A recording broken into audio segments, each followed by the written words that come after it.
Excuse me. Good afternoon. My name is Erica Arnold, and this is my Mod 1 presentation. So, I am originally from Central New York. That is what I always start with because people, number one, a lot of times people will ask me where my accent's from, although I don't think I have one.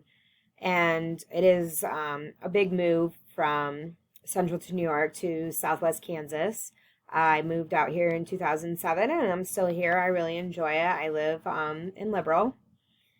I started my 16th year as a special education teacher this year. I've been with this bed department the whole time.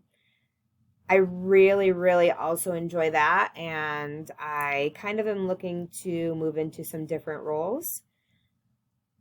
I live with my boyfriend Matt, and we have six little critters running around. The white dog is Zoe, the black dog is Lola. I also have two cats, Agori and Jeter, and we have two turtles, Bailey and Blake. So when I was learning about the basics introduction to school finance, I learned a lot of things about the school level governance. I do know that each school is different, and I do understand that principals are going to know best what's right for their school. There are several financial and bookkeeping responsibilities that a principal is responsible for. And although I did know that, I don't think that I really thought about that much. So I really feel like I'm going to need to continue to educate myself on tools that are available to me, different finance things. I did take some business administration when I was younger, but it's been a long time, so I need to keep learning about that. So for student and adult success and well-being, again, I'm going to need to step into a more business role so that I can ensure success for and well-being for both my staff and my students. I know there's financial aspects to that.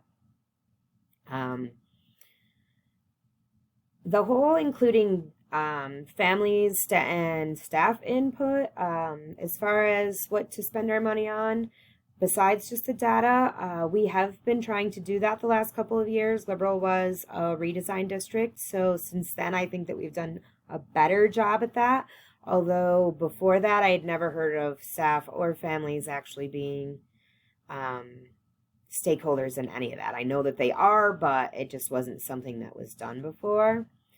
As far as the laws and policies for staff and student success, the mandates with staff ratios or staff to student ratios that some schools set, that's not going to be within my control. I've especially learned this year as we have two classes with a very high number of students. So even though that might be, I might need smaller class sizes, that might not always be what I'm able to get. Everything that you do within a school, in my personal opinion, should be data informed. That should drive your instruction. It should drive how you're teaching. So it makes perfect sense to me that you need data informed decisions to spend your money as well. Again, I'm going to need to keep developing my financial skills in order to be able to do that a little bit better. One thing I read in Patterson's article that was interesting to me as well was that as a school leader, you'll need an understanding of the political realm when you're talking about school funding. We all see the things on the news, read the things in the paper, even on social media, but I don't think very many of us have a good grasp on what school finance is, because I sure don't. So I'm excited to learn about that. For the equitable resource plans, there were a few of them. The student-based budgeting was mentioned. There was a couple of other ones that I think I'm going to talk about later that I can't off the top of my head remember the name of. But one thing that I did learn is that small levels of spending are not going to reap big rewards. And even if we cut that budget where it seems like, oh, it's not that much, it's very small, research is showing that we're still not going to have as much success. However, having a clear goal as to what we're trying to achieve, both at district and building level, are good resources and plans to help you spend your money in ways that will help you reach those goals. I also learned that some schools have centralized or district office budgets, and some have decentralized or they're building controlled. So that was interesting to me as well. For the finances, policies, laws and regulations, again, the mandates and the staffing ratios they can affect student success. If you're told you have to spend money on this, or you have to do this, or you have to have that, there's nothing you can do about that. I didn't know that ESSA required schools to have financial transparency. I really enjoyed looking at that, and I did go on and I looked at our district and our school, and I will say that I kind of got a little upset about that.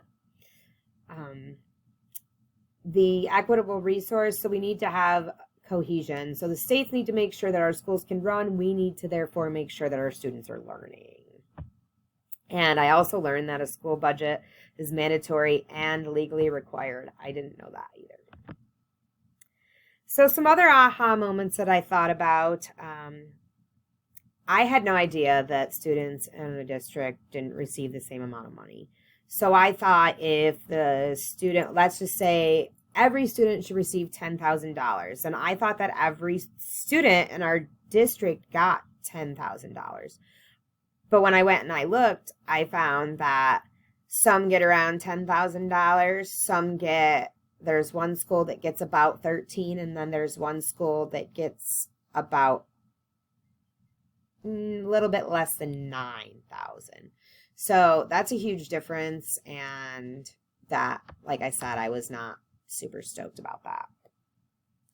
As far as the influence, I'm going to need to remember my business administration skills. It's been a long time since I've looked at financial spreadsheets and logs, and I'm going to have to just remember that and relook at that. When I do get a principal job, I'm also going to need to find out what my school's disparity difference is. So my major concern is what do I do if I'm in the school that has the lowest amount of money given to me? Yeah, I can prove that I need more money, but they're just like, no. So that's my biggest concern, is not only messing up the budget, but trying to get my students what they need so that it's equal throughout the district. So I'm interested to learn about all those things, and I'm sure we're going to. The rest of my slides are just the references. So if you have any questions, please let me know as it goes back to here. And have a good night.